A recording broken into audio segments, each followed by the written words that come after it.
안녕하세요. 군사돋보기입니다. 심상치 않은 일이 일어나고 있습니다. 우리 군이 결국 K9 자주포를 미쳤다는 말이 나올 수밖에 없을 정도의 세계 최강 자주포로 만들고 있습니다. 어느덧 실전 배치된 지도 20년이 되어가는 K9 자주포의 자세한 개량안들과 한때 미국에 잠시 존재했다 사라진 전설의 최강 자주포 XM2001 크루세이더와 성능, 원리 등이 아주 유사하다는 것을 알 수 있는데요.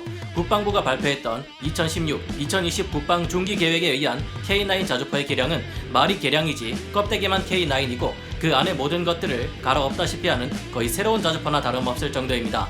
그뿐만 아니라 사거리 100km에서도 원형 공산 오차 10m 이내 안의 적을 정밀하게 타격할 수 있는 활강 유도 포탄이 우리나라에서 개발되고 있으며 일반 포탄보다 훨씬 빠른 속도로 사거리가 무려 80km에 이르는 램제트 포탄까지 개발되고 있는데요. 현재 한국형 엑스칼리버탄, 탄도수정신관, 상부 장갑 공격 진흥탄 등이 만들어지고 있으며 이것들이 완성되면 한국의 신형 K9은 정말로 세계 최강급의 자주포가 될지도 모른다고 하는데요. 차원이 다르게 업그레이드되는 새로운 K9 자주포는 어떤 성능과 원리를 가지게 될지 지금부터 알아보겠습니다. 전문가는 아니지만 해당 분야의 정보를 조사 정리했습니다. 본의 아니게 틀린 부분이 있을 수 있다는 점 양해해 주시면 감사하겠습니다. 전설의 최강 자주포 미국의 XM2001 크루세이더. 더욱 강력해지는 신형 K9 자주포가 어느 정도의 위력을 발휘할지 쉽게 알기 위해서 먼저 미국의 XM2001 크루세이더 자주포를 살펴봐야겠는데요.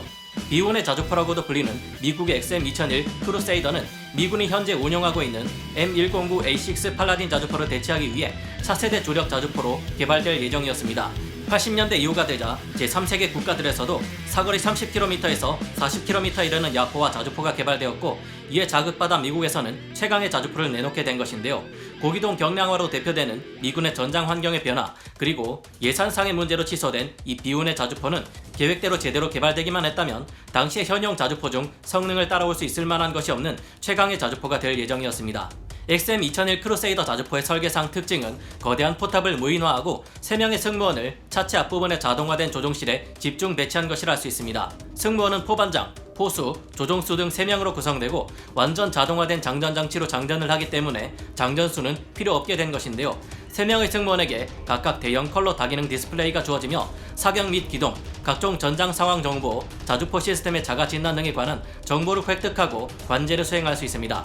XM2001 크루세이더는 당시 세계 최대의 54구경장 155mm XM297 곡사포를 채용했는데 자동 장전 장치와 모듈식 장약의 시너지 효과 덕분에 분당 무려 12발의 사격이 가능한 괴물이었습니다. 이후로도 분당 10발이나 되는 지속 사격이 가능했는데요. 간단히 비교해봐서 M109A6 팔라딘 자주포가 3발을 쏠 때 XM2001 크루세이더는 15발을 쏴대는 속도를 자랑합니다. 다른 자주포들은 처음 최대 사격 횟수와 지속 사격 횟수 간의 차이가 크지만 크루세이더는 그렇지 않다는 것을 알 수 있는데요. 그 이유는 크루세이더 자주포의 포신에 액체 냉각제를 채운 포신 냉각 장치가 도입되어 포신이 과열되는 것을 막아주기 때문입니다. 자주포의 포탄은 포신의 고도를 높일수록 목표물에 명중되는 시간과 거리가 늘어나는데요. 그래서 가장 높은 고도에서 한 발을 발사하고 포신의 고도를 내리면서 여러 발을 차례로 발사하면 같은 시간에 같은 표적을 향해 여러 발의 포탄이 콱콱쾅 하고 바뀔 수 있게 됩니다. 이것을 두고 MRSI 복수포탄 동시 사격이라는데 우리 군의 K9 자주포는 이것이 3발까지 가능합니다. 그런데 크루세이더 자주포의 경우 이 MRSI가 최대 8발에 달했기에 한순간에 동일한 목표에다가 포탄을 콱콱콱콱콱콱 하고 중첩 타격하는 것이 가능했다고 합니다.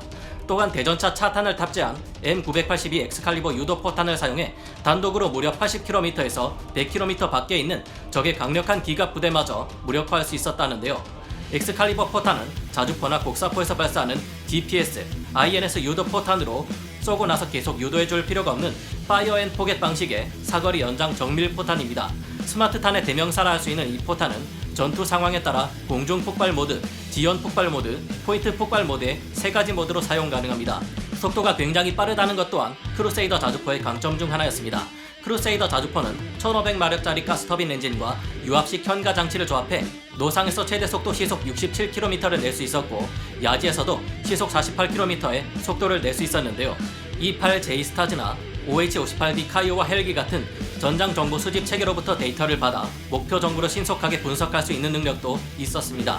XM2001 크루세이더를 꼭 닮아있는 K9A2 우리 군의 K9 자주포는 여전히 출중한 성능을 자랑하지만 미국이나 독일, 러시아와 같은 기술 선도국들의 발전에는 약간 뒤처지는 면도 없지 않아 있었는데요.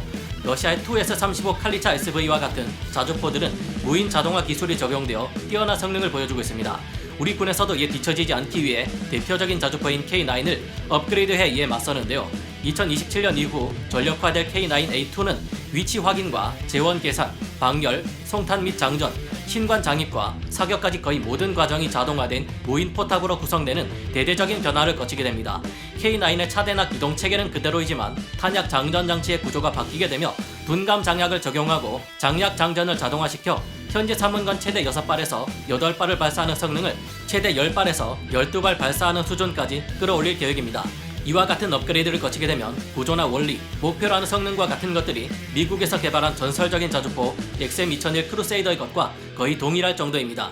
심지어 크루세이더처럼 발사 속도의 향상을 불러오기 위해 액체로 냉각시키는 수랭식 포열 및 약실도 도입 예정입니다. 크루세이더 자주포가 사용한 냉각 기술은 포열 냉각로 기술인데, 이는 자주포의 포열 주변에 냉각수가 흐르는 관로를 설치해 사격 시 발생하는 열을 식혀주는 방식입니다.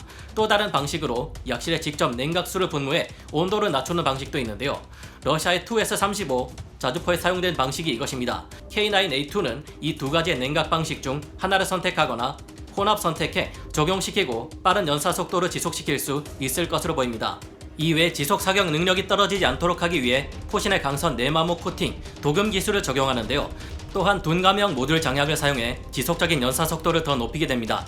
기존의 K9A1이 첫 발사 후 3분이 지나면 연사 속도가 분당 2발로 떨어진 이유는 약실의 가열 문제 때문이었는데요. 약실이 가열된 상태에서 포탄을 발사하기 위해 넣는 모듈 장약을 집어넣으면 그 순간 폭발이 일어날 수 있기 때문이었습니다. 이에 비교해 최강의 자주포 중 하나로 불리는 독일의 PZH-2000은 둔감화된 모듈 장약인 DM72, DM91을 사용하는데 장약이 천천히 연소하기 때문에 약실이 가열된 상태에서도 큰 문제 없이 고속 사격이 가능하도록 해주는 효과가 있었습니다. 그래서 이를 적용시켜 우리 군의 K9A2 또한 둔감형 모듈 장약으로 지속적인 고속 사격이 가능하도록 할 것을 기대해 볼 수 있는데요. 기존에 사용하던 K677 장약은 적의 총탄이나 RPG-7 대전차 로켓의 포탄, 파편 등에 피탄되면 자주포 내부에 화재가 발생할 경우 대폭발을 일으키지만, 새로운 둔감형 모듈 장약은 천천히 연소되기에 승무원들을 더 안전하게 지켜주는 효과도 있다고 합니다. 현재 국방과학연구소는 K9A2를 위해 포미 장치 자동 개폐 기술, 뇌관집 용량 최대화 기술, 전자신관 시안 장입 자동화 기술을 통해 K9의 발사 속도를 더 빠르게 하고 그 위력 또한 더 강하게 만들고 있습니다. 자주포가 포탄을 발사한 후 일어나는 주퇴력을 최소화시키기 위한 연식 주퇴 기술 또한 적용됩니다.